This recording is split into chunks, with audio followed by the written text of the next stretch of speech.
জনগণ মনে করে যে অন্তর্বর্তী সরকার নির্দলীয় নিরপেক্ষ থাকবে, তাদের আমলে যে চাঁদাবাজি হবে না, দখলবাজি হবে না। কিন্তু দুর্ভাগ্যের বিষয়, এই অন্তর্বর্তী সরকার গত 6 মাস দায়িত্ব নেওয়ার পরে এই দেশে চাঁদাবাজির পরিমাণ বেড়েছে, এই দেশে দখলবাজির পরিমাণ বেড়েছে। পাবলিক টয়লেটও সেই চাঁদাবাজি থেকে রক্ষা পাচ্ছে না। নির্বাচিত সরকার শপথ নেওয়ার পর থেকেই দেশে গুম, খুন, হত্যা, নির্যাতন, নিপীড়ন বেড়েছে, দেশের নৈরাজ্য বেড়েছে, খুন বেড়েছে, মানুষের জানমালের এখন কোনো নিরাপত্তা নাই। প্রত্যেকটা জায়গায় এখন চাঁদাবাজি বেড়েছে। তাহলে তো মানুষের দুর্বিষহ জীবন দেখার জন্য এই সরকারকে, আওয়ামী লীগ সরকারকে হটিয়ে অন্তর্বর্তী সরকার আনে নাই। জুলাই আগস্ট গণ আন্দোলনের ফলে দেশে একটা স্বৈরাচারী সরকার, ফ্যাসিস্ট সরকারের পরিবর্তন হয়েছে। কিন্তু দুর্ভাগ্যের বিষয়, দেশে যে এখন অন্তর্বর্তী সরকার বলা হচ্ছে, সেই অন্তর্বর্তী সরকার সেই ফ্যাসিস্ট সরকার থেকেও নব্য ফ্যাসিস্ট রূপে পরিণত হয়েছে।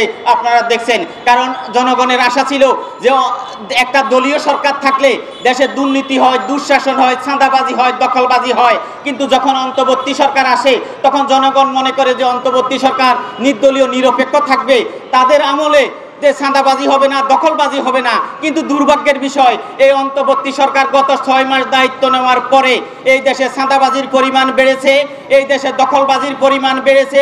পাবলিক টয়লেটও সেই চাঁদাবাজি থেকে রক্ষা পাচ্ছে না।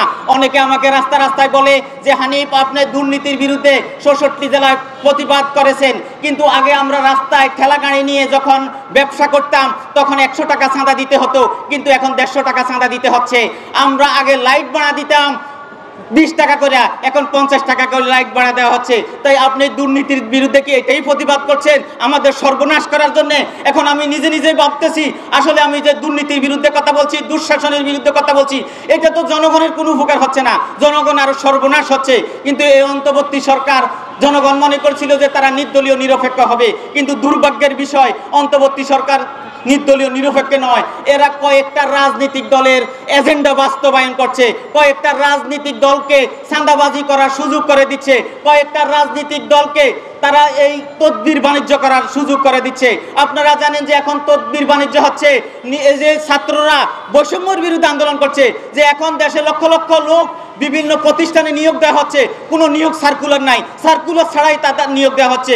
তাহলে এটা তো বৈষম্যের উপর আরো বড় বৈষম্য। তো এটা তো অন্তর্বর্তী সরকারের কাছে জনগণ আশা করে নাই। তো এখন এই অন্তর্বর্তী সরকারকে জনগণ এখন আর অন্তর্বর্তী সরকার বলতে চাচ্ছে না, এরা বলতেছে যে এটা যে হালুয়া রুটির ভাগাভাগির সমন্বয়ক সরকার, সমন্বয়ক সমিতির রূপে তারা আবির্ভাব হয়েছে। জনগণ তো তাদের কাছে এটা আশা করে নাই। আওয়ামী লীগ সরকারের আমলে ভোটাধিকার দাবিতে পদযাত্রা করেছিলাম, তখন রাস্তায় আমাকে বললো যে হানিফ মনো বিএনপি জামাতের লোক। আর এখন যখন এই অন্তর্বর্তী সরকার অবৈধ সরকারের বিরুদ্ধে কথা বলি, তখন বলে যে হানিফ হলো আওয়ামী লীগের দোসর। আসলে বাংলাদেশের মানুষেরও নীতি নৈতিকতার হয়েছে, অভাব রয়েছে, এবং আমাদের রাজনৈতিক দলগুলোর ভিতরেও নীতি নৈতিকতা, মানবিক মূল্যবোধের অভাব রয়েছে। তাই আমরা চাই এই অনির্বাচিত সরকার যত তাড়াতাড়ি এই দেশ থেকে বিদায় নিবে, ততই জনগণের জন্য মঙ্গল হবে। কারণ আপনারা জানেন, এই অনির্বাচিত সরকার শপথ নেওয়ার পর থেকেই দেশে গুম, খুন, হত্যা, নির্যাতন, নিপীড়ন বেড়েছে, দেশের নৈরাজ্য বেড়েছে, খুন বেড়েছে, মানুষের জানমালের এখন কোনো নিরাপত্তা নাই। প্রত্যেকটা জায়গায় এখন চাঁদাবাজি বেড়েছে। তাহলে তো মানুষের দুর্বিষহ জীবন দেখার জন্য এই সরকারকে, আওয়ামী লীগ সরকারকে হটিয়ে অন্তর্বর্তী সরকার আনে নাই।